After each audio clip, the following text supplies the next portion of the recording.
రకాలు ఏంటి? ఒకటి జ్ఞానం కలిగిన స్త్రీ, రెండు మూర్ఖం కలిగిన స్త్రీ. ఈ రెండు విషయాలు. జ్ఞానం కలిగిన స్త్రీ ఏం చేస్తుందంటే జ్ఞానంతో కుటుంబాన్ని పడుతుంది. మూర్ఖమైన స్త్రీ, మూర్ఖురాలు ఆ స్త్రీ ఏం చేస్తుందంటే కుటుంబాన్ని కూర్చుకుంటుంది. జ్ఞానం కలిగిన స్త్రీ ఏం చేస్తుందంటే దేవుని మీద ఆధారపడుతుంది. మూర్ఖురాలు ఏం చేస్తుందంటే మనుషుల మీద ఆధారపడుతుంది. భార్య ప్రార్థన చేస్తే ఎంత శక్తి ఉంటుందో, ఎంత పవర్ ఉంటుందో బైబిల్ గ్రంథం చదివితే తెలుస్తుంది.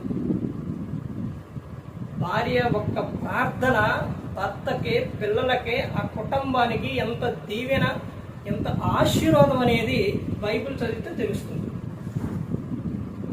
ఈ లోకంలో జరిగిన విషయాలు, ఒక వ్యక్తి చాలా మంది ప్రార్థనకు వద్దు అని స్త్రీలని అంటారు.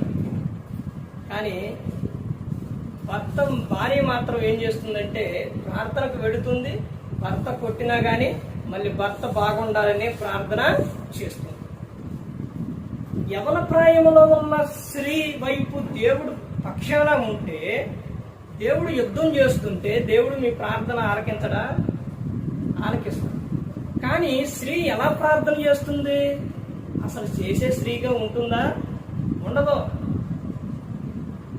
మోకరించి కన్నీటితో నీ భర్త కోసం, నీ పిల్లల కోసం, నీ కుటుంబం కోసం ఎప్పుడైనా ప్రార్థన చేసావు నువ్వు? అసలు ఏమీ లేదు. ఏదన్నంటే నీకు భర్త ఏదన్నంటే ఏడవటం, లేకపోతే పుట్టింటి వారికి చెప్పటం, లేకపోతే పొరుగు వారికి చెప్పటం, ఏడుపులు తప్ప, గోల తప్ప. నువ్వెప్పుడైనా సరే నీ భర్త అలా అన్నప్పుడు దేవుని యొద్దకు వచ్చి మోకాళ్ళు వేసి, ప్రభువా నా భర్త ఎందుకు ఇలా మాట్లాడుతుండో, ఎందుకు ఇలా చేస్తుండో, నా భర్తను కాపాడు ప్రభువా, రక్షించు ప్రభువా, అతనిలో ఉన్న ఆ దెయ్యాన్ని ఎల్లగొట్టు ప్రభువా అని ఎప్పుడన్నా నువ్వు ప్రార్థన చేసావా? చేయవు. భార్య ముందే భర్త ధూమపానం చేస్తాడు. అంటే ధూమపానం అంటే సిగరెట్లు, బీడీలు, చుట్లు ఇవన్నీ తాగుతాడు. భార్య ముందే మందు తాగుతాడు. కానీ భార్య గద్దించిద్దా? గద్దించదు. భార్య చెప్పదు. ఎందుకనంటే ఆ స్త్రీ ప్రార్థన చేసే స్త్రీ కాదుగా. ఆ ప్రార్థన చేసే స్త్రీ అయితే ఏం చేస్తుంది? ఆ భర్తే భయపడతారు. బైబిల్ గ్రంథంలో ఏమనుందో తెలుసండి? పేతురు గారు రాసిన పత్రికలో, నీ భర్తకు వాక్యము, ప్రార్థన తెలియకపోతే నీ పవిత్ర ప్రవర్తన చూసి దేవుని యొద్దకు రాబట్టబడవచ్చు అని చెప్పి. అంటే నీ ముందే చుట్ట తాగుతుందంటే, నీ ముందే బీడీ తాగుతుందంటే, నీ ముందే మందు తాగుతుందంటే, నీ ముందే ఇష్టానుసారంగా మాట్లాడుతుందనంటే నీ ప్రవర్తన ఎలా ఉంది ఒకసారి గమనించు. అంటే నువ్వు ప్రార్థన చేసే స్త్రీవైతే నీ భర్త ఏం చేస్తారు? నీకు గౌరవిస్తారు. ఎంత తాగుబోతాడైనా సరే, ఎంత తిరుగుబోతాయినా సరే, ఎవరైనా సరే భార్య భక్తిగా ఉండి ప్రార్థన చేసి అణుకు కలిగి ఉంటే వాడు ఆయన ఏమైతురు? మారిపోవలసింది. ఇలాంటి సందర్భాలు లోకంలో కానీ బైబుల్లో కానీ చాలా విషయాలు జరిగాయి. కానీ ఇవన్నీ తెలుసుకోరు. ఫోన్లు పెట్టుకొని ఎట్ట పైకి ఎట్ట అంటారు, ఎట్ట అనేది ఎట్ట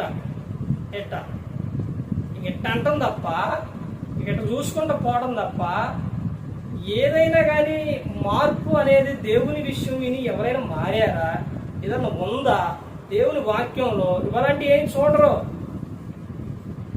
నువ్వు ప్రార్థన చేసే స్త్రీవైతే నీ భర్త మారుతావు, నీ పిల్లలు మారుతారు, నీ కుటుంబం అద్భుతంగా ఉంటుంది.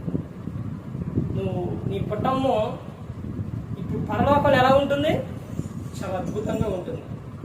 అలాగే ఈ లోకంలో కూడా పరలోకాన్ని అనుభవించే విధంగా ఉంటారనమాట. ప్రార్థన జీవితం కలిగి ప్రతి ఒక్కరు కూడా ఉంటారు. ఎవరో నశించి నరకానికి వెళ్ళిపోకూడదని యేసుక్రీస్తు ప్రభువారు ఈ లోకానికి వచ్చి మనందరి కోసం సిలువలో తన ప్రాణాన్ని పెట్టారు. ప్రతి ఒక్కరు కూడా దేవుని యందు భయభక్తులు కలిగి పరిశుద్ధాత్మను మాట ఇట్టు హృదయ శుద్ధిని కాపాడుకుంటూ క్రీస్తును పోలే నడుచుకున్నప్పుడు ఈ లోకం ఇచ్చిన పరలోకానికి చేరుకుంటారు. మరి ఈ విధంగా నిలబెట్టి మాట్లాడించిన తండ్రైన దేవునికి కృతజ్ఞతాస్తుతులు చెల్లిస్తూ, ఇంతవరకు శ్రద్ధగా ఉన్న మీకు ప్రభు పేట నా హృదయపూర్వక వందనాలు చెల్లిస్తూ మాటలు ముగిస్తారు. అందరికీ